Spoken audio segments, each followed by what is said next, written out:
King. So I shall go live. I'm riding in chase mode with my teammate Harvey. If everybody would like to start switching across to part 2, that would be greatly appreciated, and we can continue the show. Definitely. We'll see you there. Right. Artie, if you could change to commentator on SDK, then we should be able to make a relatively smooth transition. It would seem that way. Just waiting for mine to reconnect as broadcaster. You okay there, Artie? Yeah, working on it. Cool. Yeah, so if you, the 3 bars at the very top next to the minimize button, yep, and you scroll down on that one, then you get, sorry, on the, now the second box from the top as you look at it now, you've got second box, yeah, so you want to change broadcaster to commentator. I shall now look at mine, and it says broadcaster. Fantastic. Yeah. So now, if I go something along the lines of lap time history, why not? So here we are. Let's have a look at his lap time, Harvey's lap times against Sebastian Bosch-Williams. He's a bit quick. Bosch is a bit quicker, which is nothing to be expected. Harvey isn't overly comfortable in these cars and familiar with them. He's done a fair few laps and a fair amount of racing, but yeah, he's struggles to fit practice in because he runs he works at night. That's what I should say. He does night shifts. Night shifts. Right. Who doesn't love night shifts? Indeed. So, what I shall ask somebody to do is post a link to part 2. Yes, Artie, you can stop your stream now, and I shall stop it on YouTube for us. Sorry about the bit of a hold up, guys. No.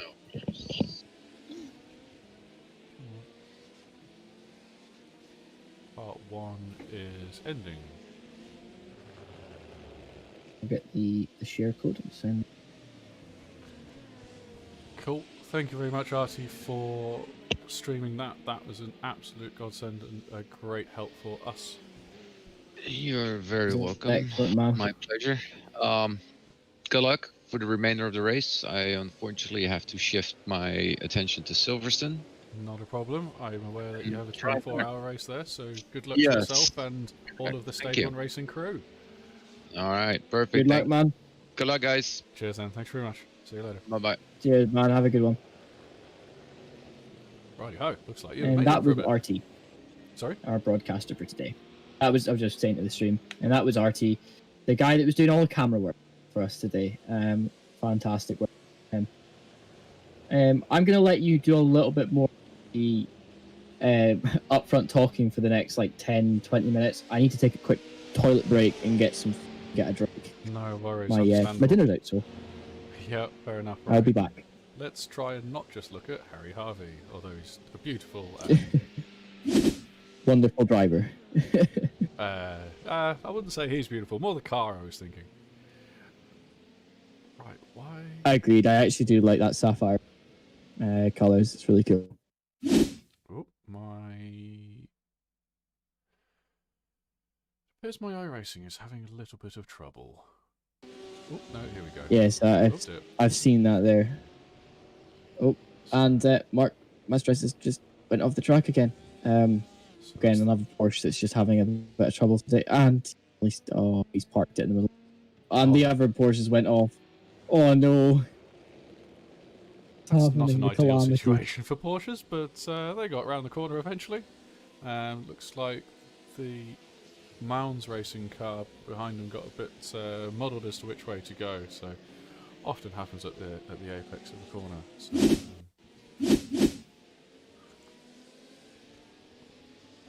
Right, I'm gonna go and grab my food. I will be back in yes, like no 10, 20 worries. minutes. Yeah. That's cool. Right, I'm not sure my transitions are working properly. Let's have a look.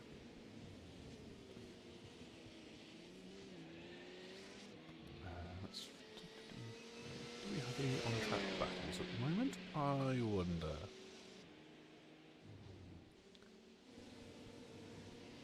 Actually, let's do... Oh, Joshua Meyer's gone for a half spin there. Just managed to catch it. The Manatee Racing car currently in the lead by 15 seconds over Mario Steinhausen. And it looks like the Backmarker Racing blue car of Sebastian Boschel-Williams is trying to unlap himself, perhaps? It's a minute 30 down, so that is about a lap time in these LMP1 cars. So yeah, as you can see, the 3 illuminated lights on the side and the 1 on the Manatee Racing car. So that is what is happening there. That's interesting. If I can figure out how to show the lap times of the 2 of them. Yes, indeed I have. So Meyer is quicker over the last few laps. A bit of a slow one on lap 181 there for Joshua Meyer, but consistently pulling ahead, and I think he'll put Sebastian Boschel-Williams down a complete lap shortly.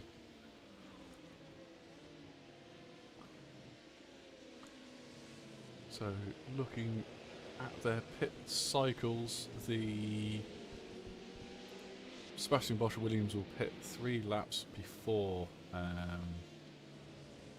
as they have no right. Thread the eye of the needle, and there's contact there.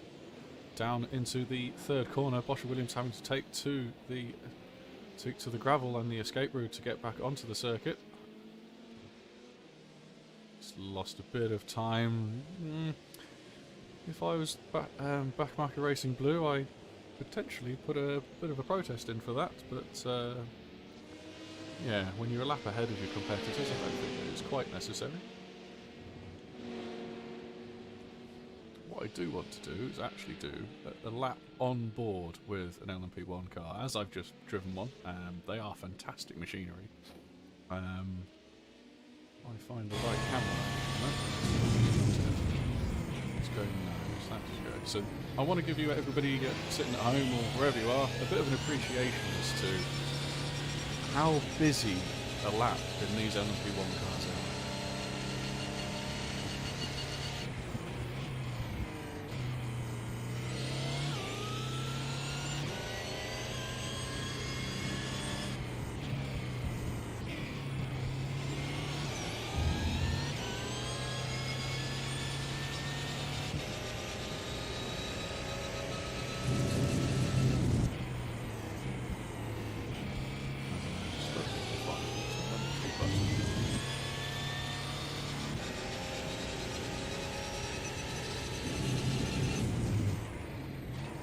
As soon as I found the button, I'll be able to show you how quickly it is going and what car Joshua Meyer of Manatee Racing is using.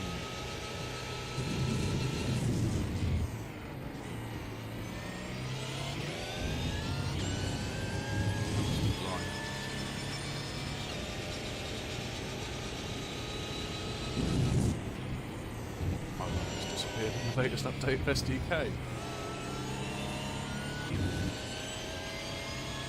Dashboard. There we go. Looking for the wrong word.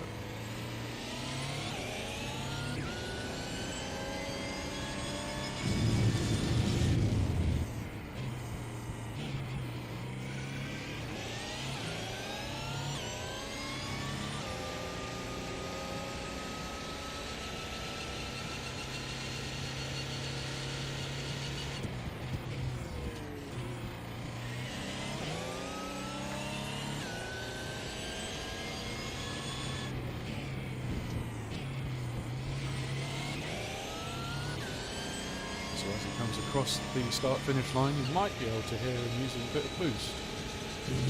Down to 3rd gear. for the first couple of turns, and then an apex speed of 132 kilometers an hour there. That is pretty incredible. Running now down to turns 2 and 3, braking at about the 50 marker, making sure those cones die again. And around turn 4, using a bit of boost out of there. And it looks like there's a car off ahead. Sam Hampshire is man rejoining. I think that's the... Ooh, that is tight. That is contact. I feel as if Josh probably could have done a little bit more there to avoid that, but these are the perils of driving an LP1 car around the circuit. Down to 4th gear for the first part of the S's. 3rd, it's a bit tighter on the second part. Coming out to the curb. And then braking about 50 metres from the next left-hander. Down to 2nd gear. Using a fair amount of boost on the uphill section out of here. Make sure that we put power down. Braking again at the 50 metre marker. And around there. Quite a tight exit is used there to get past the 27 Motorsport car. I think that's the AM car. And looking at its number boards, the sun sets brilliantly here at Motegi under the bridge. And he's into the pit lane. Just gets an appreciation here as to how awkward this pit lane is. That is an incredibly tight pit entry, so they say. Let's have a look at our LMP2 leader. Alex Gall, as we saw earlier, is was at the head of the field in qualifying, and is again ahead of the field. And let's actually keep that dashboard up for the first corner. Let's see what his apex speed like. We saw 132 kilometers in the Audi R8, and looks like 128. So that's still pretty decent. And therefore it's not an overtaking place for the LMP1 cars. Killing the cones again as he comes through turn 3. And out onto the back straight.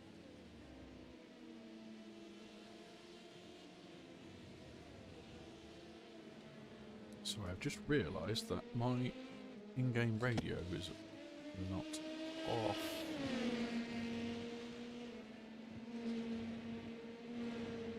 So I'm going to turn that on.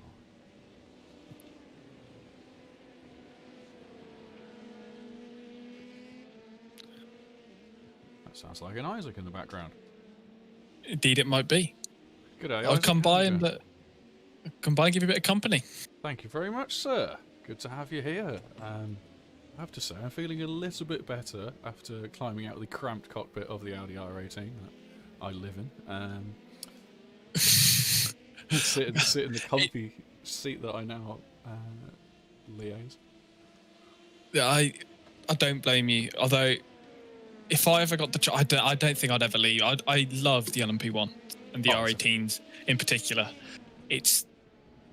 I find whenever you drive an LMP1, you're not driving it for the racing. If you want good racing, you go to series like the Porsche Cup or the Radicals. But if you want to just have pure enjoyment for 6 hours straight, you go in a P1 and every lap's different. You do no 2 laps are the same when you've got traffic. And I think it's the most awesome driving experience you can have. Yeah, I can't say no to that.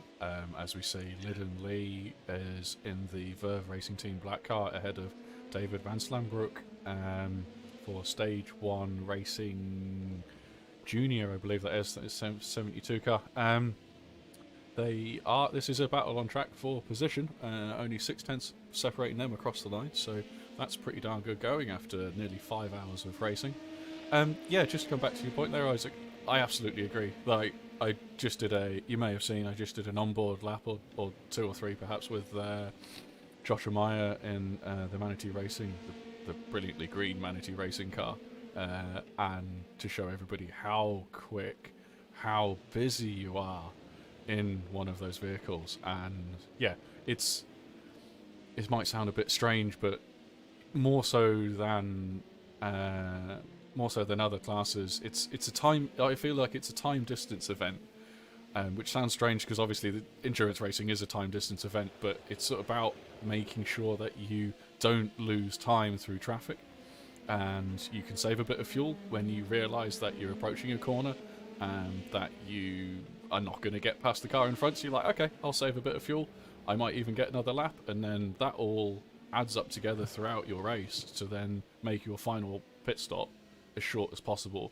And if you are then in a battle for a position with somebody, then that means that you can jump them in the pits and then hopefully be able to hold them off. But yeah, they're just brilliant cars to drive. Yes, I agree there is better wheel-to-wheel racing out there, but as a pure driving experience, I guess we knew from the era of WEC that they consumed and wholeheartedly consumed, and we all consumed it. They were brilliant, and yes, no, they are still a phenomenal vehicle that I think it's going to take a lot of time. I think it's going to be a long time before something similar comes along. Yeah, I can't see anything else in the foreseeable future coming along. I fully hope that the new hypercars that the FIA are going to introduce into the WE Series and Le Mans and LMDH in IMSA, I hope that they're going to bring a similar feeling and strategic and just general enjoyment. But what the LMP1 category does so well, which I enjoy, is that it's open to every walk of life. You've got the absolute aliens out there, like we've got Tim Matzke in the race, Manuel Stanhausen, who's currently leading the race. Then you get also people who might not be as fast of a driver, but the strategical options that the LMP1 category gives you is never ending. It seems like you could always save that little bit extra fuel, or you can always try to save a little bit of tires or make up the little bit of time here and there that you don't actually need to have the fastest laps, but you can end up winning a race just through the strategical options that LMP1 give you. Yeah, absolutely right there, Isaac. Sorry, I was just choking on my very manly hot chocolate that I made myself after my stint was over. No worries, as soon as we finish this race, I'm going to get myself one as well. Good man. We are part of the hot chocolate, the Sapphire Simsport Hot Chocolate Club. If you want to be a member, then please apply via DM. So it looks like Lyndon Lee has taken the pits to the pit lane. Let's have a look at their... So he's on lap 2... No, sorry, that's looking at the top speed column, Martin, you idiot. So David Van Slambrook on screen at the moment, last pitted in lap 162. How many laps are we roughly having in LMP2, do you think, Isaac? Because there seems to be quite an offset between these two vehicles, even though they were battling on track for position. I'm not sure on the laps. I know that the cars will be aiming to run for about 40 minutes on fuel, roughly 39, if you want to be precise, minutes on fuel, which by my calculations would leave to about 23 laps per stint, if I'm not mistaken. 23, 24 laps. I've just done a bit of a get the old calculator out on the old phone or Ono, and yeah, 23 laps. So those guys have got a difference of only I'm looking at the top speed, damn it again, of 11 laps. So actually they're about half a stint out. So I wonder if one of them had a bit of an issue earlier in the race. I'm sorry if I don't know that, because I was busy elsewhere. No, well, so actually sorry, carry on. Carry on. I was going to say, looking at the pit laps here, actually both of those cars are out of sync with the other cars around them, which to me is saying that they both have had issues. I know that we've seen Lyndon Lee in the pits repairing damage before, and Stage 1 Racing have been involved in a couple of accidents themselves. So actually I think that both of those drivers, not only off sequence to another, but off sequence to all the other cars ahead of them out on track. So it'll be interesting to see if either of those two cars are going to have to make a splash and dash at the end of the race. At the moment, it looks like the Verve Racing car will have to come in with about 20 minutes to go in the race. And so depending on when the last time Van Slam pit, if I look lap 62, yeah, so he's going to have roughly he's going to have to pit in roughly 10 minutes from the end of the race here. So it'll be interesting to see at the end who will come out on top, with Van Slambrook having more time in a lower fuel car. Yeah, absolutely right. As we found another battle on track here, so we got Stefan Kurtzman in the Manatee Racing BMW GTE car chasing down Mounds Racing, which is GTE Pro car. I believe Mounds have had a few issues recently. I saw some penalties handed out to their car whilst I was in mine. Yeah, they've received quite a few penalties so far this race. I say quite a few. They've received 2 drive-through penalties so far this race. Both of them have been just for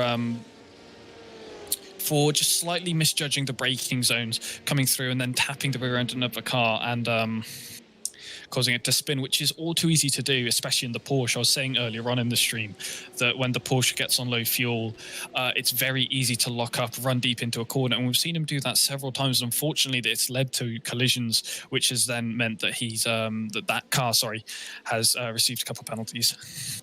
I've seen as well, like in talking to Porsches, both it seems to be quite a lot of their drivers as well. Or we've just had an incident there as well.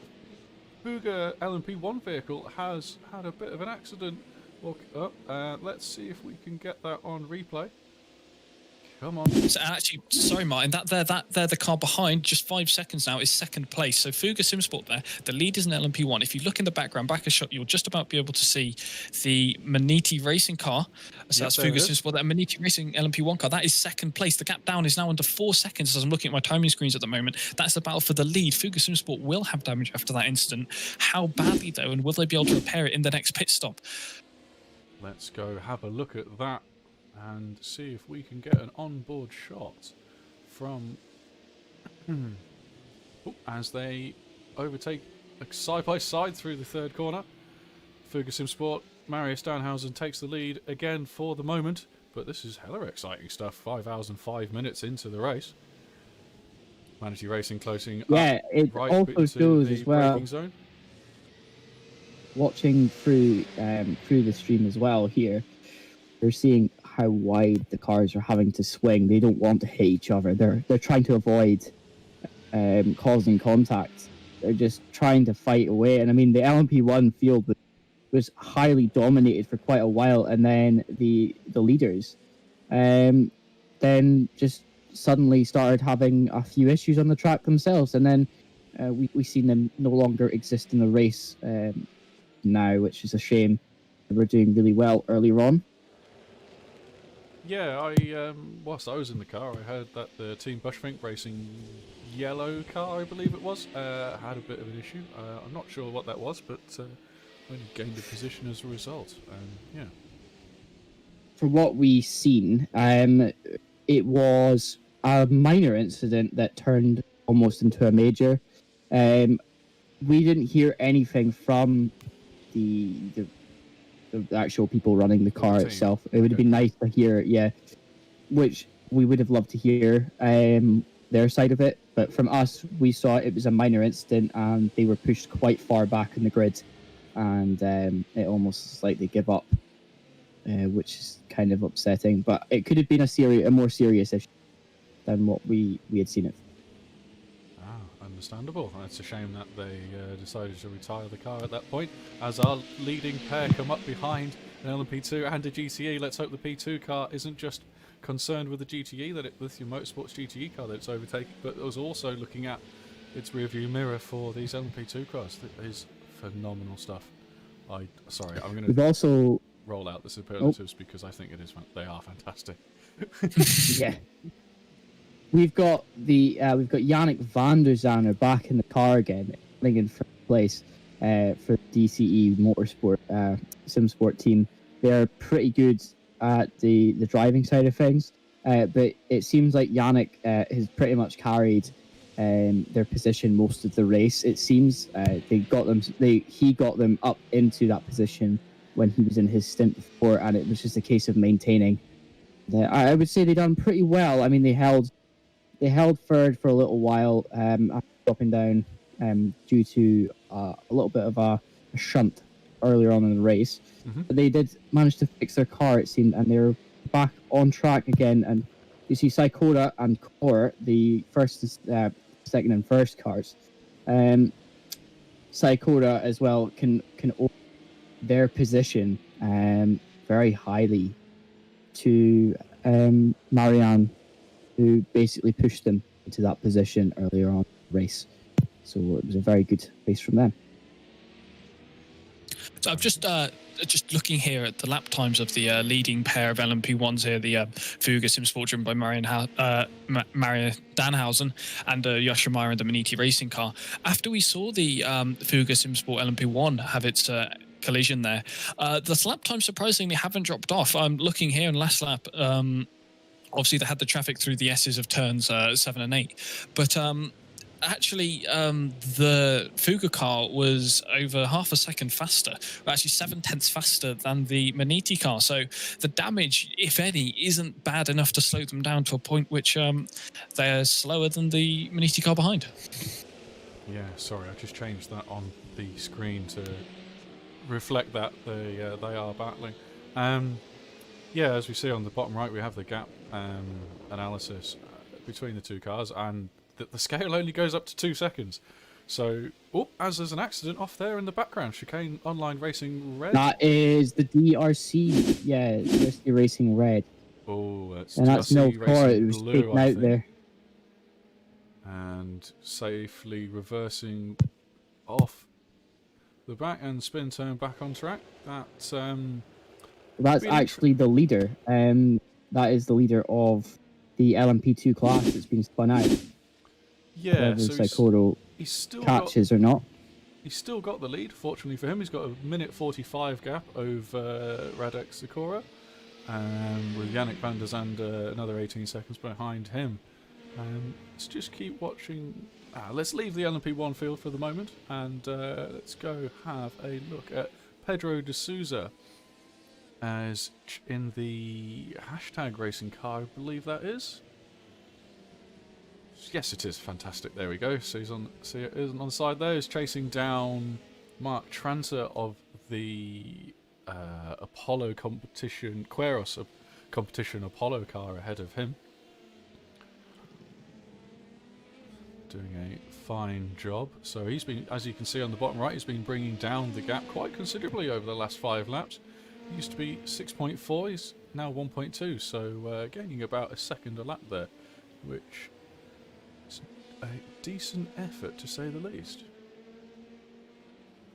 Definitely, they've definitely managed to bring the times down into a more sizable chunk for them to chew on. And we are on lap 201. We have approximately 50 minutes left of racing here at Twin Ring Motegi, and it does seem that Pedro De Souza is just pushing on and on to try and catch Tranter. The Aquarius Racing car is going to be a very close one. He should have him within the next lap, respectively. Yeah, it'll be interesting to see how long it takes Tranter to get past. Sorry, Souza to get past him, because as we can see by the green on lap 188 on 180, that Souza set his fastest lap of the race and his car's fastest lap of the race. So he's definitely on a bit of a charge, and now he has another second he's taken out of Mark Tranter ahead of him. So killing the cones again at turn 3 as they get balked by the Lithium Motorsports car. This will set Tranter up nicely for a run into turn 5, as long as the Twisted LMP1 car on the right there stays out of its way. He might have to delay the move for the moment as that LMP1 car boosts off into the distance again. Sorry, just something I think I should say at the moment, that a few of the cars may have changed colour. Unfortunately, Artie wasn't running the series paint pack that we were running earlier in part 1 of the stream, but I've been running it all day, so I believe the Twisted LMP1 car is one of those cars that may have changed colour there. Yes, I would say that's where it is, and that's the only one that I don't recognise that's off grid at this time. But looking at Tranter, he is going to be getting chased again down here. That M8 was really pushing the limits of the car there, and we have a bit of a lock up there from Tranter. coming into the final few corners. We're into the last chicane, and it does seem that Pedro De Souza is just one run away from getting in front. So one mistake, and that is it for Tranter and the team. Oh, as Tranter sets Very a cool. lap 2 tenths quicker than Souza that lap, which he's done well, but that was obviously traffic affected, and every lap here at Twin Ring will have a bit of traffic affected as the core motorsports car gets incredibly close to the Kairos Competition Apollo LMP2 vehicle there. Stays well out of the way as the Dalara's power pass in their Gibson V8.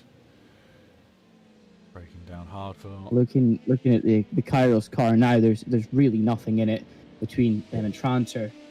Tranter and Souza are just battling out on this track. There's about half a second between them at most in the straight lines. Whether it's damage related or not, they are just pushing the cars to absolutely fantastic to watch. Yeah, we might just go back to our leading pair as they've, as you can see from the times there, that Marius Danhausen on lap 201 has had a bit of an issue, dropping 1.4 seconds, and that's dropped him back into the clutches of Joshua Meyer.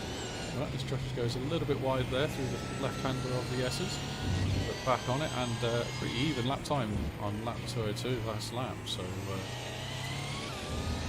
one of the things I think you'll agree, Isaac, is that the boost strategies of different drivers and teams can change quite dramatically throughout the between drivers and teams, should I say? So. Yeah, we've seen this quite a lot throughout the race so far. We've seen a lot of drivers being strong in and out of different corners, and some of you guys might be wondering that, and that is due to the Audi R18 uses a push-to-pass system for their hybrid.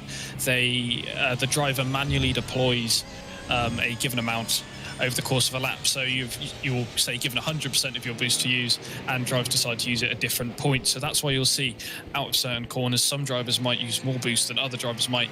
And so over the course of a lap, they'll boost in different places. But ultimately, you're looking at the lap times, and they're separated by less than 1/10 of a second from drivers boosting in different places at different times to complement their setup that they've built around it. Yeah, and it can get a bit tactical. I mean, the number of times that I've gone, oh, I'm going to get past this guy, hit the boost button for a little bit longer than it is my usual style or my plan, and then at the end of the lap, the other car just boosts straight back past. It's good fun. It's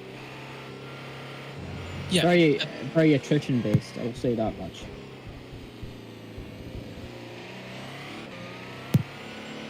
Yeah, interesting. Based on what I've seen over the last couple of laps here, it seems like the Maniti car is running a bit of a higher downforce package and boosting a little bit more in that first sector as we see the core motorsports car off in the background there. They won't be happy with that, because that means that they've just been passed by the Lithium's motorsports car, which we also saw. Getting a replay of that. Had an accident. Yeah, sorry for the camera angle. That gets the rejoin. Let's see if I can go a little bit further back. Here we go. He's lost it all by himself on the brakes. I think that's maybe had a wheel on the curb there. What do you guys think? Yeah, that was more than a wheel. I think that he had actually caught the underside of the car, just a tiny bit on that little lip there. I caught it a few times yesterday when I was driving around practice. He's going to need to come in and repair. He will not be able to finish 40 minutes like that. He will a quick repair. Yeah, potentially. The car behind him, he is currently in the pits, and then he's got a 42-second gap back to the Backmarker Racing orange car of Ed Cookstass, admin Ed Cookstass, that is. And it'd be interesting to see. So he last pitted on lap 141. He is now on lap 173, so he's going to have another pit stop before the end of the race. He might affect some repairs, but I'd expect him. Car seems to be going straight enough, as it were. If we try find a cockpit view, see how straight his steering is. It seems pretty straight to me. also, as you were just talking there about the pit strategies of the different cars, I'm looking at the Lithium Motorsports car, which just went past, just passed as the Core Motorsports car went off, and they've just pitted in last lap, meaning that they're all right to go to the end. Several other cars have also made their final pit stops, including the 27 Motorsports cars and our top two of Fuga Sim Sports GT and DRC Orange. So they're 4 cars that we know can run to the end of the race now. It'll be interesting to see when these other cars are going to come in and what order they're going to come out after. Definitely, it's going to be one of those things where we see any of the cars now could just deploy a different strategy to try and get in front. But in any days, they're not going to manage to catch what would be considered the Mr. Edwards, who is just flying out ahead there. He's 51 seconds ahead and gaining more and more time on Raikkonen and Duarte in second and third. So it does look like the Fuga Motorsports car in the GTE class is going to take the win there. But anything can happen, as they say. Yeah, absolutely. As Mario Stanhausen goes round the RSR esports car on the 205 Corvette in the background. That's a fantastic manoeuvre. I've done it myself around the outside of GT cars there, and it's so satisfying. And you can do it around the outside of LMP2 cars, believe it or not, as well. The amount of downforce in these Audi R18s is just phenomenal. And yeah, I'm out of words now. Oh no, they are. They're fantastic cars, and it just shows you that the start of the LMP1 era for Audi was they were dominant, and then Porsche arrived and Toyota arrived, and then you could see Audi just they weren't comfortable anymore. They had taken what they needed. They ran away and put their money where their mouth is and done some other projects. It was almost like they were a little bit scared of the fact that Porsche and Toyota were in the championship at that point. And then obviously we've seen Toyota just absolutely ruining everybody when it comes to on the last few years, and Porsche as well. Both of those sharing quite a few of the titles. GTE, well, actually Porsche in GTE and the LMP, and then Toyota directly to the LMP. So I think it's worth just noting that obviously in 2015 the Volkswagen Group were notoriously caught out in their emission scandals with their clean diesel, as people like to joke about it nowadays. Ultimately, that has led to the end of that. That's what led to the end of the Audi and Porsche LMP1 programs. So these are the 2016 LMP1 cars that we've got in iRacing, and this was the last year that we saw Audi run, and the year after that, 2017, last year we saw Porsche run, and that was due to Volkswagen Auto Group deciding that they were going to cut the budget for these teams. So Audi unfortunately didn't have the money to work with to develop the car as much as they would have liked, and closed down the program after the 2016 year, and have done the same with Porsche a year later. Although we have been told, we've found in the news earlier this year that we can expect to see both of these cars coming back in 2023 to race at Le Mans in the LMDH category. Yes, definitely. It's a really exciting for anything motorsport or even just endurance racing, with the hypercars having more of a hybrid element to them now, and also the more aspect of them actually being able to be transferred to road use as well, as being one of the outlining things that was meant to be in the rule book, is that they can be made for road use at the end. Kind of taking what would be considered as a rally route, is what they did in the 1970s and the 1980s with the rules with the rallying, whereas the cars had to have a certain number of production cars, the ability to be able to be, as they would say. So we're actually seeing Taj finishing. He's going to be finishing this stint, it seems, and he was the reason that Fuga is in this position today. He's just been absolutely phenomenal in that BMW M8. He's really done a great job in that car. He's going to be bringing it home. He's actually managed to put another 10 seconds for the past 3 laps on Raikkonen and Koopman. You can see how good he is at guiding this track and guiding that car around this track. So yeah, absolutely right. And I think Taj has done a fantastic job. A little known fact about Taj: Taj is actually in Jamaica right now. That's why he's in the international club. I think more of a lesser, I wouldn't say less popular, but a lesser Lesser known place. Well, yeah, not exactly, the Netherlands or Germany or France or the UK or the America for sim racing, but it's very good to have him along as the lights come on the cars now as we go towards sunset. Now, do you remember what time sunset was meant to be, Isaac? Sunset in game. Let me just check here. Sunset in game was supposed to be at just after 6 o'clock, the official sunset. So it looks like we might be getting dark. We'll experience about maybe the last 5 minutes will be in near total darkness. But this is a predominantly daytime race compared to the other ones that we've seen earlier in the year. Yeah, I do believe that is because. Oh, sorry. I'll let you carry on. Yeah, Sebring was quite a dark race, wasn't it? I think we got to it was an 11.5-hour race in the end, and Sebring was about halfway through. We ended up getting full darkness. It was fantastic for us driving, all the lights and everything, and all the little reflectors on the side of the road. But yes, it didn't much harder to see what was happening for our broadcasters at that point. But no, it's nice to see the sun go down in all of our races. Do a little bit of night driving and get a bit of atmosphere of the sun setting. Definitely. I think, as well as that, the reason this is a predominantly daytime race is that there is no floodlighting in this race at all. The Motegi ring has got none whatsoever. It's got a little bit in the pit straight, but that is the same with tracks. Unfortunately, Harvey has to avoid Pedro De Souza in that was really close. Yeah, absolutely. And that is one of the problems, or one of the challenges, shall we say, of multi-class endurance racing.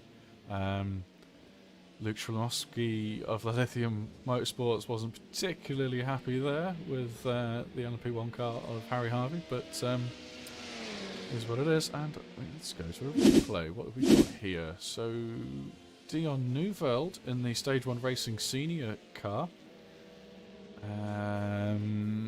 It just seemed to be... I'm not sure who was to blame there. I think they both kind of closed the door on each other instead of actually watching. And he's reversing onto the circuit. That's not the best of ideas. We saw somebody do that in our Porsche Cup a week ago Thursday, and they got a hefty penalty for it. I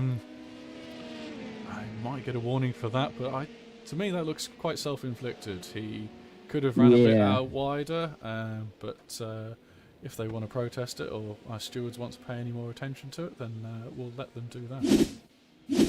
The one thing I would say is that car's not necessarily had the nicest of races either. They've been involved in quite a few incidents, and it's not been the best for them either. In some aspects, as Van Broek is really he's not had best of races when it came to keeping it on the track. He's had a few off-track moments himself, so we'll see how the car manages to put it at the end. Stefan Kurzman, we're seeing 10th position right now in the GTE category. Yep, and he is first in GTE AM. So Kurtzman for Manatee Racing in the 278 car has an 18-second lead over Tim Perry in the 267 Cabot racing car, and they then have a 2-lap gap, it looks like, back to the 205 RSR Esports Corvette. So another solid race by Manatee Racing there. So hoping to bring it home, just over 30 minutes left. It's worth making a note there that that we saw from the start of the race, Cabot K2 took the lead, and then it seemed to be every pit stop it would go back to Manatee being in front, and then Cabot would make their way back in front again halfway through the stint, and then it would just rinse and repeat. And it's taken 5.5 hours now, from what we can tell, for the Manatee car to actually establish a gap where the Cabot isn't going to overtake again. So it's been a truly race long battle that these guys have been having. Whether it hasn't always been on track strategically, it's been back and forth the entire race long.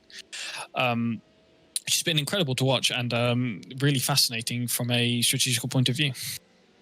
Yeah, I'm just having a quick look at the GTE AM points, and RSI Esport AM, who are currently sitting in third place in AM, are on 70 points, 11 points ahead of the car on screen of Manatee Racing. And if they finish as they are, then that gap will go from 11 points to 1 point.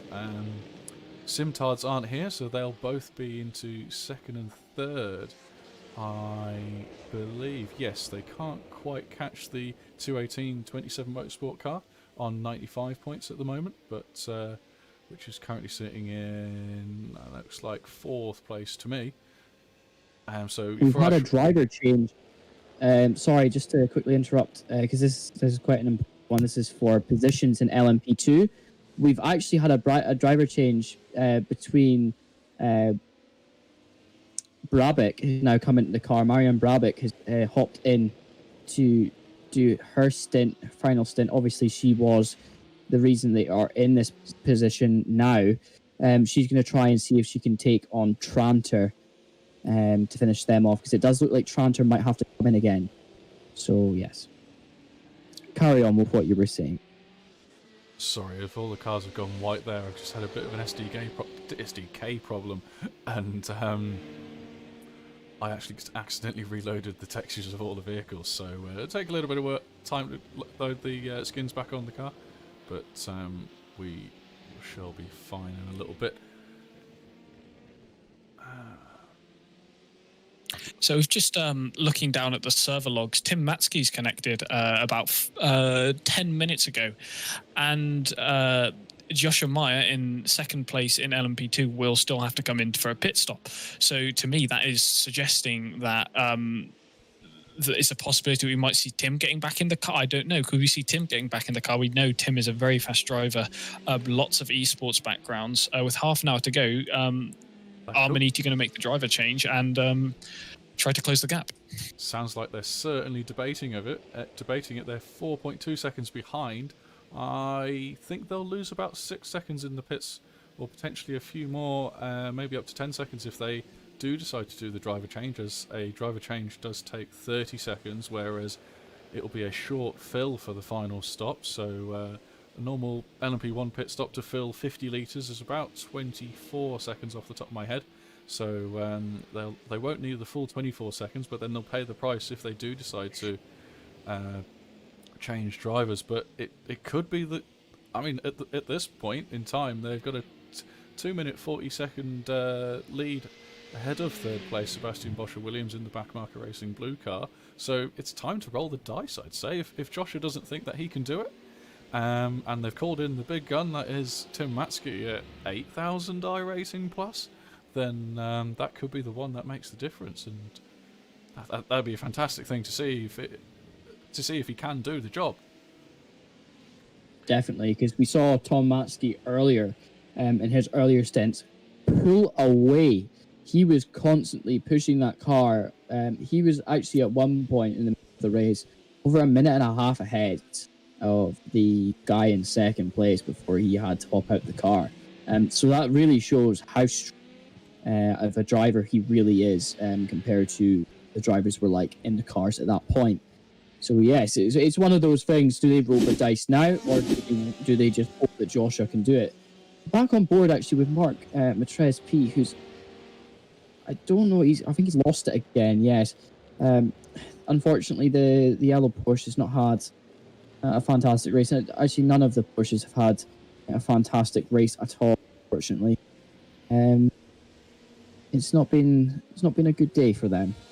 No, just looks it's swapped ends on him. The mid-rear engine Porsche 911 maybe carried a bit too much speed into the S's there, and he did the right thing. He held the brakes, but as you could see, the effect of iRacing's update to the smokescreen that is now deployed is much more realistic. I think it was a bit weak previously, the smoke and particle simulation, so it's good to see a bit more of a challenge for our drivers as someone has an accident. As we look at Kasper Johansson is about to have an accident, according to my log. So he's just dropped a wheel on the grass there and backs it safely into the gravel and back on his way. No harm done whatsoever.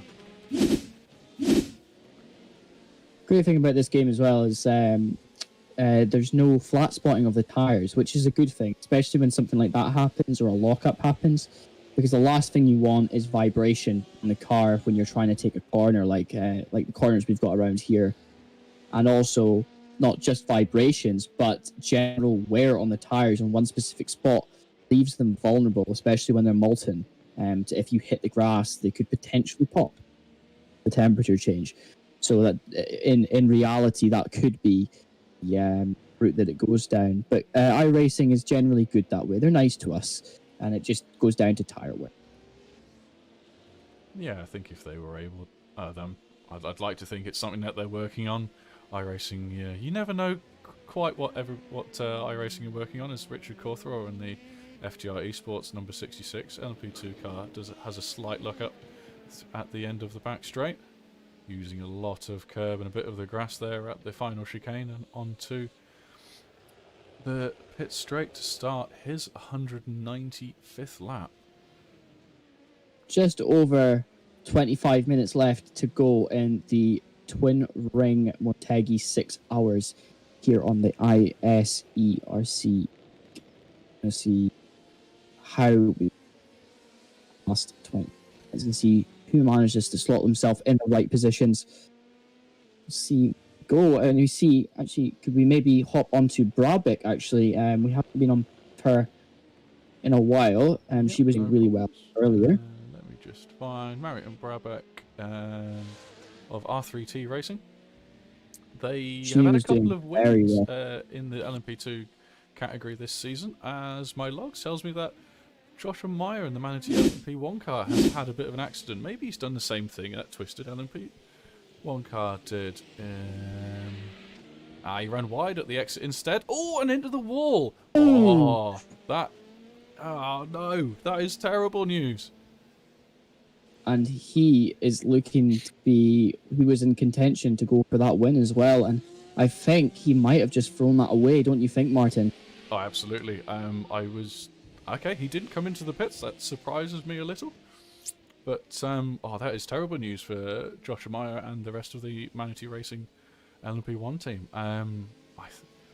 You have to hand it to Mario Stanhauser now. I think that's going to be pretty much it. Unless he makes a similar mistake, then... yeah, I mean, these LMP1 cars are pretty strong, but Joshua Meyer's lost about 15 seconds as a result of that accident. Well, he just actually went a little bit onto the grass there, so maybe his tyre wear is starting to get to the point where he is a little bit too hot for running. And we'll see how he manages to hold up the next few laps if he has to make some sort of change to the setup of his car.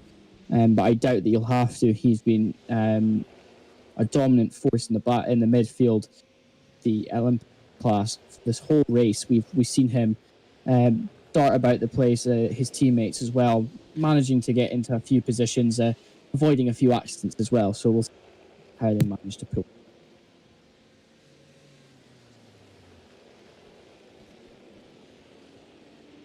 You actually see that the actual distance between Meyer and Danhausen is just gone to just over a kilometre now.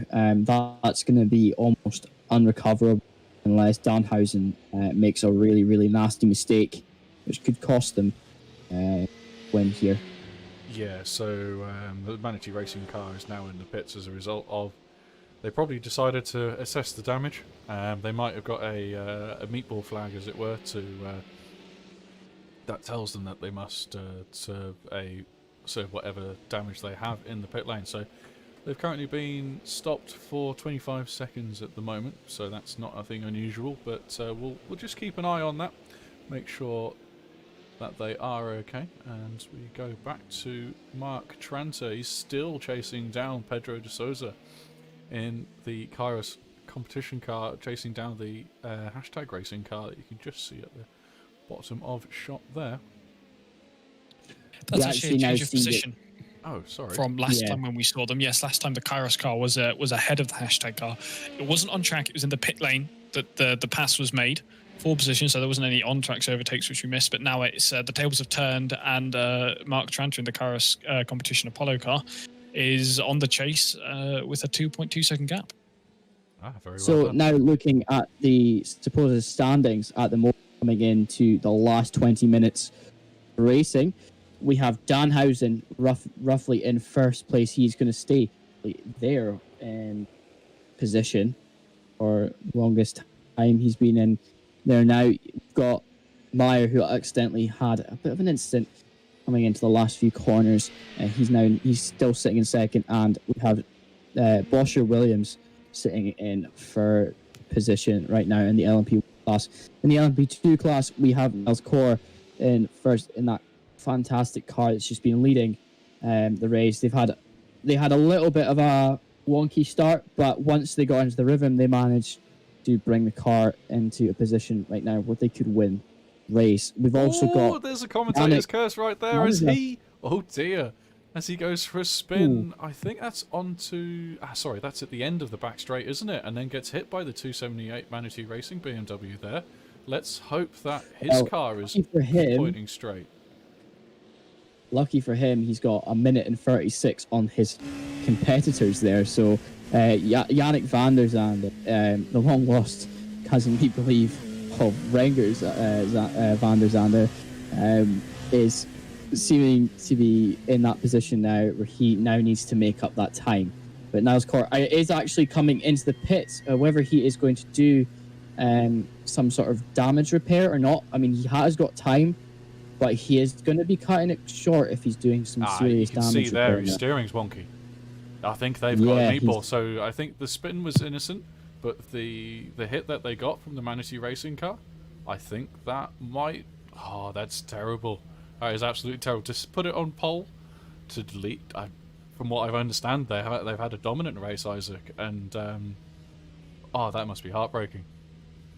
Definitely. I mean, they had a very dominating race as such to start off with, and they had a little bit of a wonky middle, but they managed to get back on pole.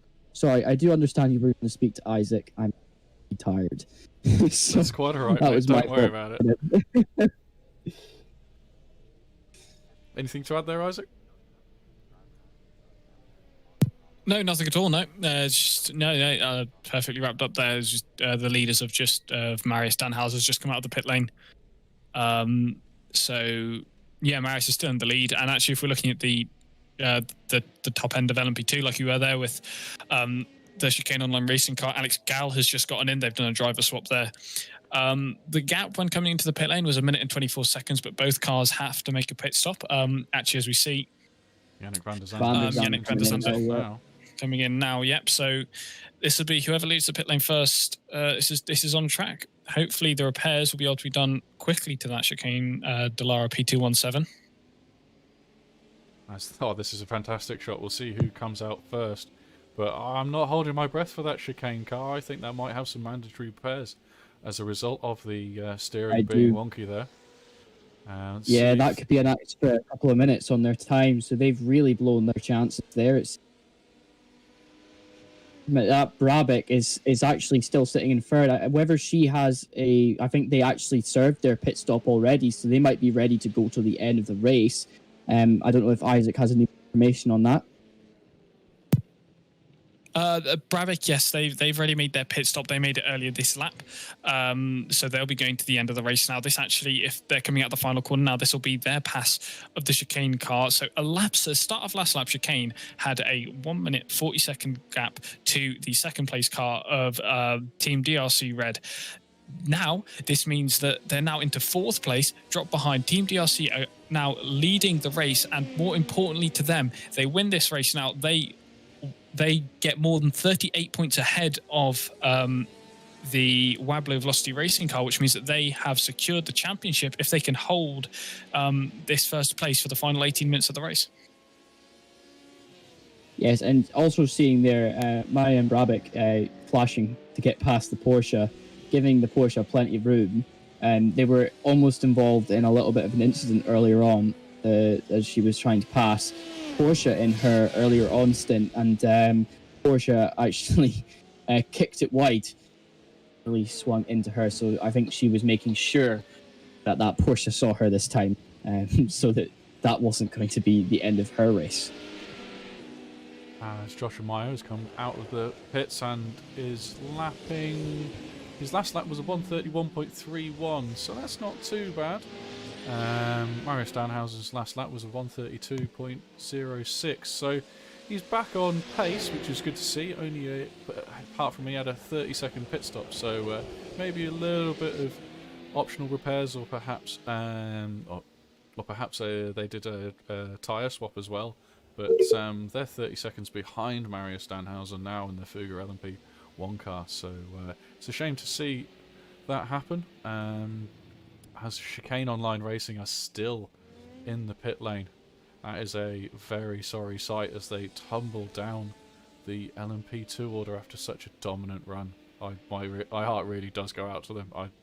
They looked fantastic in qualifying, and yeah, to be in the lead after 5.5 hours was a good effort, but unfortunately you do have to cross the line in these races. I'm not going to let them blame me for that one. But yes, they're just falling further behind. Now they're actually sitting in about 7th position time. They're just gonna go further and further down. But as we see, Stefan Kurzman, the amateur driver leader right now, green M8. See if he manages to finish this race. So he might actually be able to catch Stephen Brumfield, sorry. To those of you who have watched the earlier rounds of this championship on the Backfire TV channel, you'll notice that there's something a bit different about the Maniti cars. They have rebranded their liveries now. They used to run more of a I want to say flame almost livery with all the colours shooting back. Now they've gone for this rather striking, almost diagonal livery across the car with the black, looking very good on that BMW GTE there. And hopefully we'll see something new like that coming onto the LMP1, which is still running the old liveries. But to me, that is now up there as one of my favourite looking cars on the grid. Yeah, it does look good, doesn't it? Yeah, I think a lot of the cars out there do look decent. The uglier ones, I have to be honest, are the ones that myself and Isaac have put together. They're very simple using the iRacing templates as a result of teams not submitting a livery. Let's have a look back here. It seems to be a very close battle on track. However, that will be Pedro Coman in the Team DRC blue car trying to get past the 118-27 motorsport vehicle. 118-27 motorsport vehicle will be at least a lap down on that, I would imagine. Yes, they are currently a lap apart, so that is why Fedo has been using the headlight flash button that Isaac loves, and nicely gets past there down the inside of that left-hander after the S's. Interesting fact is the two DRC cars, orange and I believe it's blue, Yep. both of them have been switching places for the past hour and a half. They were sitting roughly in second and third, both of them, and Fedo was actually in second for a good while before that last pit stop. So it does seem to be that they have switched around again, maybe just for strategical advancement to them, but it could be. There's a 30-second gap between them, with Jasper Rijken in second place and Fedo sitting in third in GTE overall. And their pit stop strategies aren't too different. They're only pitted a lap apart. However, their last pit stop time was about was about the gap that they now currently difference was in there. So that'd be why that is the way it is. One car, Fedo Coman must have taken tyres on the car that we see on screen, whereas Jasper Rijken obviously decided not to, and is getting the fruit of his labour as a result of saving that extra set of tyre stop. I agree with you there. Unfortunately, I'm going to have to say to Isaac, he did it. Ewan is asking for him in the chat, so needs to go to race control just quickly for. So we're actually following Jasper Rieken now. He's really, you see how red hot they're getting on the brakes. That car has, I will say now, both DRC cars have avoided quite a lot of calamities today when it came down to incidents on track. So they've definitely done a good enough job to hold off each other, it seems. And it's been a good battle between them. They're going to have a good battle going on. But Yannick van der Zande holding on to the lead by 19 seconds to Marian Brabeck as we come into the final 12 minutes racing here at the Twin Ring Motegi 6 hours. Yeah, but it looks as if Brabeck is being caught by Pedro De Souza behind him. As you can see there, that gap is coming down. So that was little under 9 seconds, but it's now 6.4. So it'll be interesting to see what the gap is across the line again. Looks like it's probably come down another second there. So with 10 minutes left, which I'm going to guesstimate will be 6 or 7 laps, depending on when the LMP1 leader crosses the line. This could be awfully tight, I would agree with you. And in saying that, I do believe Marian Brabeck's car has changed colour for myself as well. I'm just realising now the change of colour for myself. I think it was more, if I remember rightly. But yes, Brabeck is getting caught almost by Souza. But at the same time in saying that, Souza's actually dropped a second as Marian's coming through the middle section of the track. So we'll see what goes on here. Brabeck is about 20 seconds down now from Yannick van der Zande, so it's going to be very unlikely that she catches van der Zande with any chance.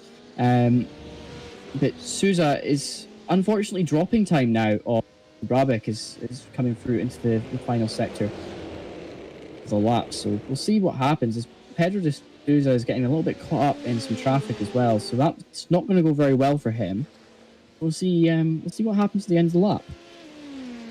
Yeah, we'll just follow Pedro De Souza in the #racing car through the final sequence of corners, and he'll come across the line to start one of the last laps. You can now see the full effect of, well, more of the effect of the darkness that is descending on Twin Ring Motegi of Japan, and there is a bit of ambient lighting, artificial ambient lighting, which is helping our drivers through the last 10 minutes or so. But okay, so it looks like Souza has gained another 4/10 on Brabeck that lap, so he's going to need about a second a lap, I reckon, to catch Souza. As the top of my timing screen says there's a 2.2 of a second gap between first and second. But no, I don't think that was quite right. Okay, false alarm, that's quite alright.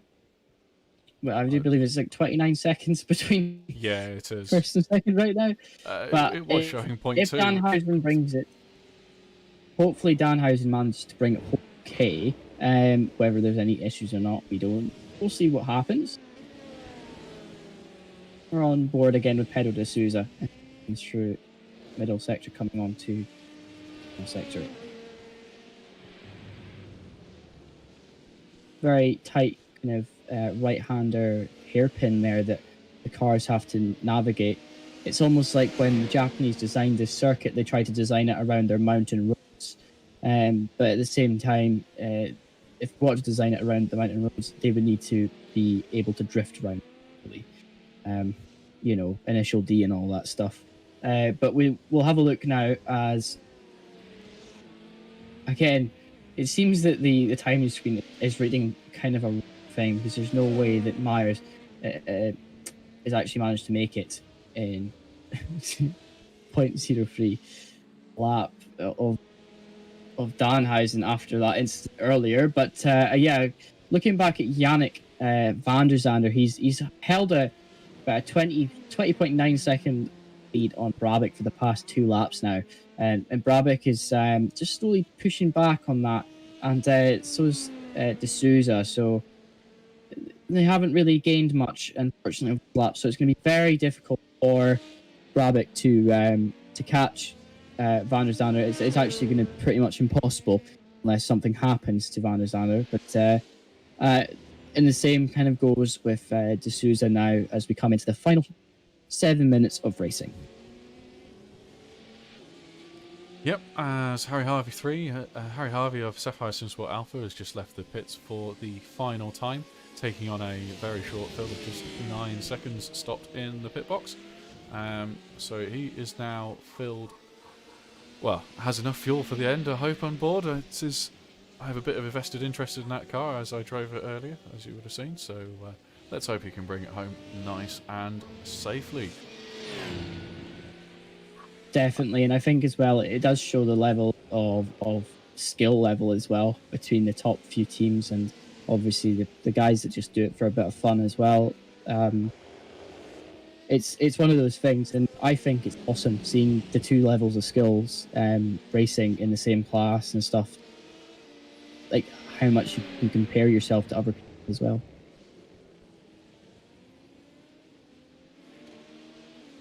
Watching Harry Harvey carving his way through both LMP2 and GT cars as he's having to negotiate them just a little too much for his liking. But you can tell he is just trying to bring the car home now. Yeah, and looking at the incident point level for that Sapphire Sport Alpha car, it might have just got a drive-through, believe it or not. Oh, he's shouldn't have gone to him. He's had a bit of an accident, it seems. Let's have a look, see what goes through the final corner. Oh, and he's dropped so that's it not his onto fault, the actually. grass and spun it into the pit wall. A bit of right front damage there. See if we can find an onboard, and let's see how badly, if at all, the steering is as he goes round the second corner. Let's hope the steering straightens up. The steering's fine, so he might be a bit slower, but he does have just under a 3-minute lead to the Casper Johansson and the twisted car behind him.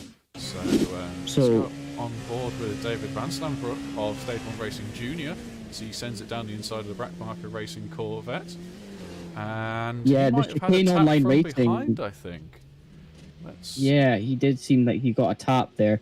I'm just going to read out the steward's announcement on the incident number 21 at hour 5 hours 42. The drive-through penalty is actually to chicane online racing P2, so the one that was actually leading the race for long enough. So it seems that it was actually down to an unsafe rejoin track surface. So it's obviously messed up somebody's race there. I do believe that was maybe the incident that was involving the M8 that slammed into the side of the car.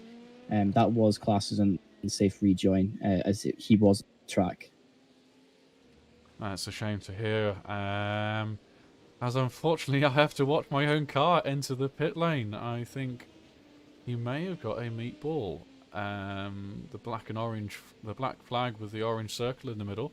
No, sorry, he's just serving his drive-through to excessive incident points. So at ISREC or at ISRC, we like to run a pretty tight ship with in regards to incidents. So all of these drivers, we've set a minimum safety rating requirement of D 4.0 for those of you that know iRacing and love iRacing. D 4.0 is the minimum requirement, and a 1500 I rating level as well. So the safety rating is based upon the number of corners that you drive before you have an incident, or on average you have an incident. And we apply that directly to our racing, no matter what racetrack, no matter the fact that we have multi-class racing with some great differences in car speed and strengths and weaknesses through fast, slow corners, aerodynamics, etc. But the number of incidents that you're allowed across our races before you get a drive-through is set at a level that is equivalent to C 4.0. And then you will receive 2 drive-throughs before you get disqualified if you do not if your team does not drive at a level that is greater than or equal to D 4.0. So I believe the Sapphire Simsport Alpha car is the highest number of incidents at the moment, so they've just fallen foul of the first drive-through threshold, which is a shame to see for my own car, but they should have plenty of room left with a minute and a half remaining in the race. We actually got a quick update from Race Control on the steward's announcement page. We have the car number 66, the FDR Esports, and car number 145, the Lithium Motorsports. So we've got an LMP2 and a GTE car. The steward's announcement is saying that the Lithium 145 Motorsports car is to serve a drive-through for causing a collision.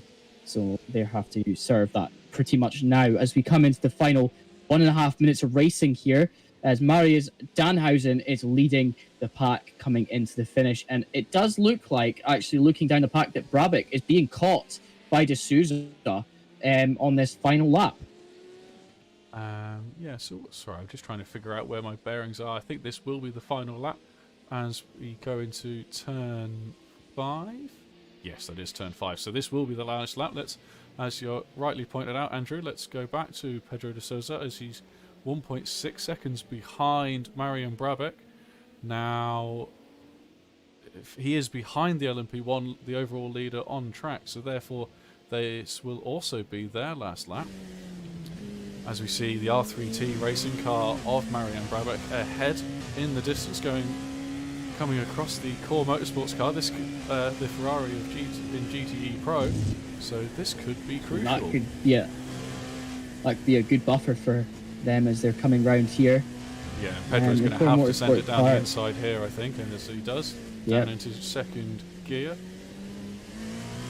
Accelerating hard out. Now, one small mistake at this point, as we now have the white flag symbol at the top of the timing tower, so actually they will get one more lap. No, sorry, we don't. As Marius Danhausen crosses the line, Yannick van der Zande not too far behind him. Watch these final few. That's it. Yannick van der Zande has won the LMP2 class. We're just watching Brabec and De Souza now. Look at the fireworks going off at the finish. This fantastic 6-hour race. And oh wow, what a race it has been. We've had ups and downs, fantastic driving from all teams there. And definitely, we'll just watch the cars come home. If we could quickly watch Taj as he crosses the line. Yep, no. He's going to be crossing the line first for the GT cars.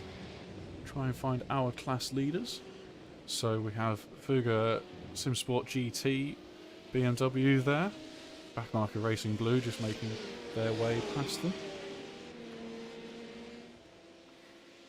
Definitely, they've just drove a commanding race. There's nothing that can take them away from this win. They've been wanting this one all day. Yeah, Fuga have come into the championship, I think, in the second or third round, and they've put on clinical shows pretty much every single race. So that is fantastic to see, a well-deserved win for them. As we now look at the Manatee Racing car, which is flashing the lights, customary flash of the lights as you win your class. So they are GTE AM winners, and a very well-deserved win for them. It was a shame for their sister car in the LMP to not be able to get the top win, if I'm aware. So it is very much a well done, their GT team. So congratulations to all class winners today. Fantastic racing all round. I've had a fantastic day. It's been a nice day out, you know, because we're all in Japan right now watching this. In reality. Yeah, I shall just try fantastic. And get up our race results. Race info, and that's not the one that we want. Sorry about that. If I can get race results to work, then that will be brilliant. Come on. Nope. Sorry about this, folks. Results. It's okay. Aha! There we go. I'll let you read through them, will I? Yeah, not a problem. I can't read them. So I would normally read them, I just can't because the graphics are not The Yeah, best. sorry, and this looks a bit amateurish at the top. Let's change that.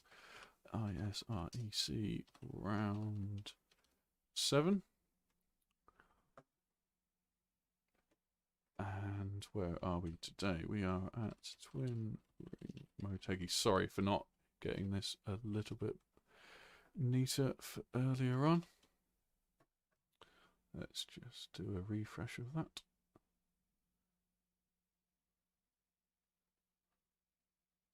There we go. There we are. So, that is the fantastic 6 hours of Twin Ring Motegi from the Intercontinental Sim Racing Endurance Challenge, round 7 of an 8-round championship. Next and final round is the 24 Hours of Le Mans in early April. If you do want to join us for that, then please use the Discord link in the description below. And we will happily see you on the grid. I hope that you've enjoyed the racing today. Now, to go through our race results, we have Fuga SimSport LMP1, our overall our overall winners. Driven a fantastic race, 26 seconds ahead of Manatee Racing ISRC LMP1.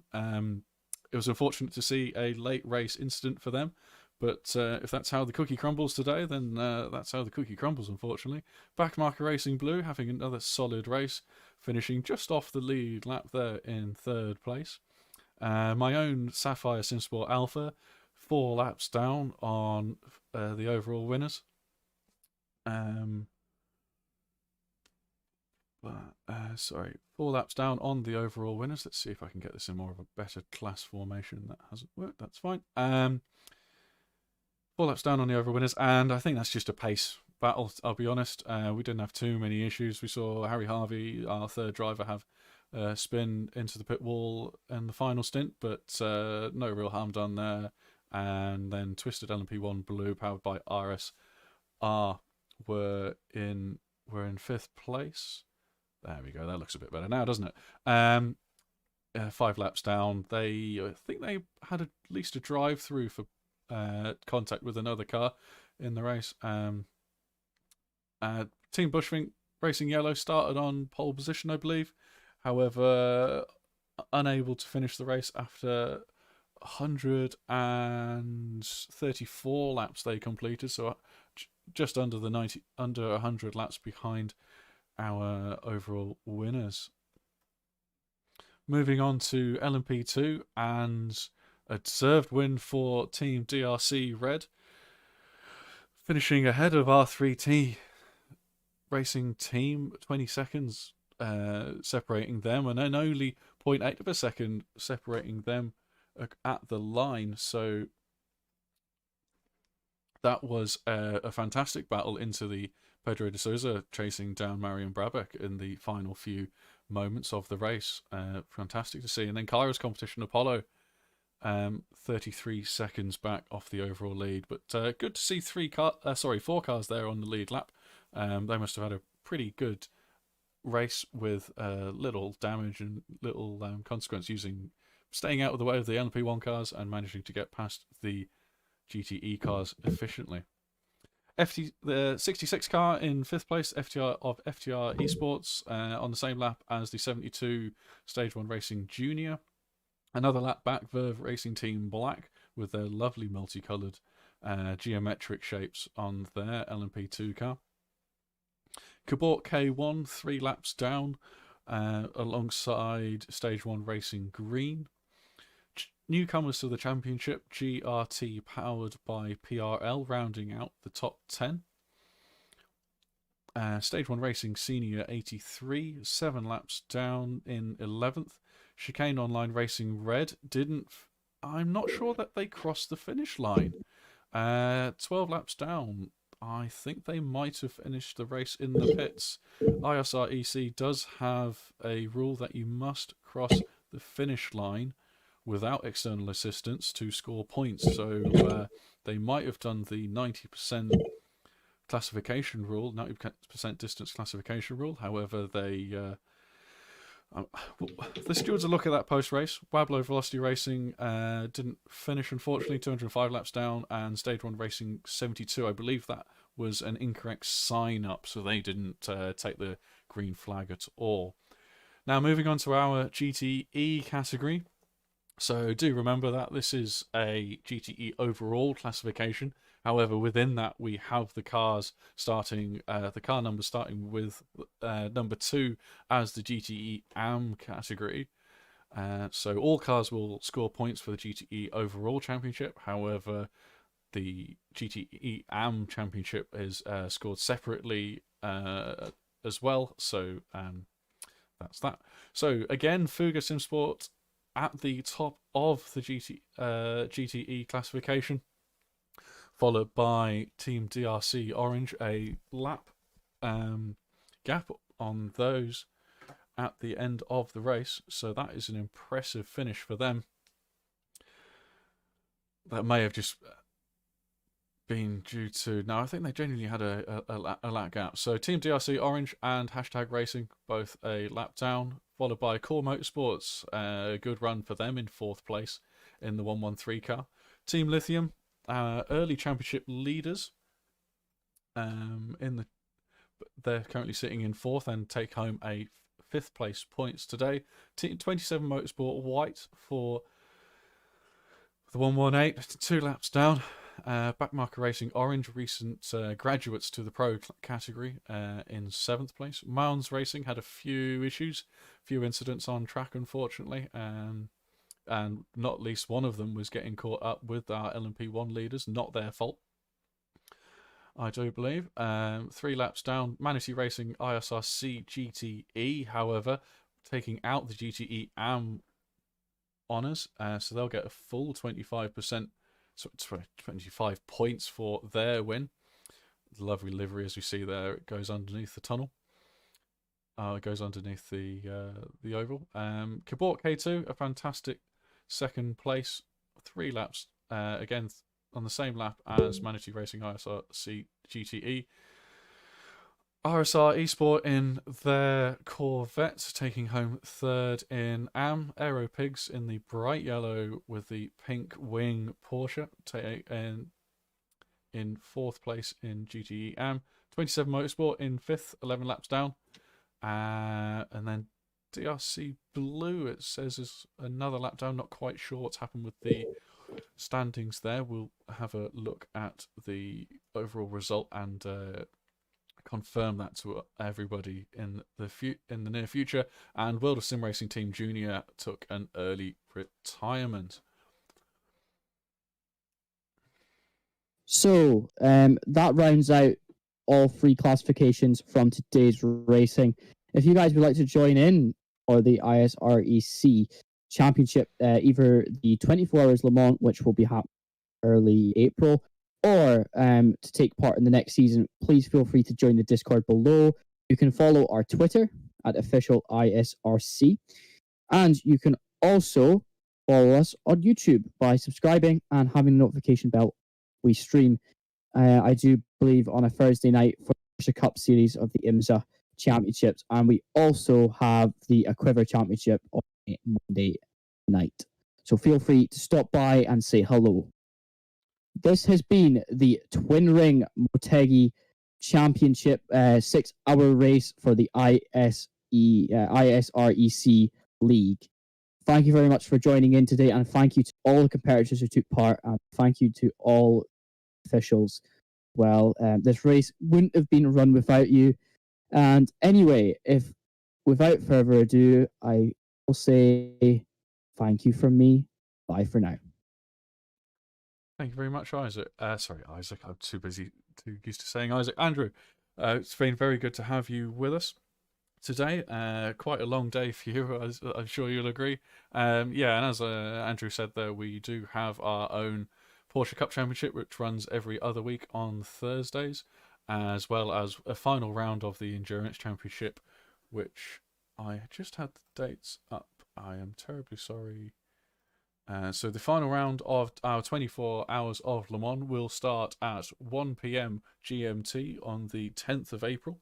So if you would like to join us on the grid, then there is a Discord link below. You're more than welcome to put in an application. We do have a number of spaces available. I think we've got about 10 GTE spaces, a couple of LMP2 and one LMP1. Or if you want to use that link to join our Porsche Cup Championship, you are more than welcome to do so.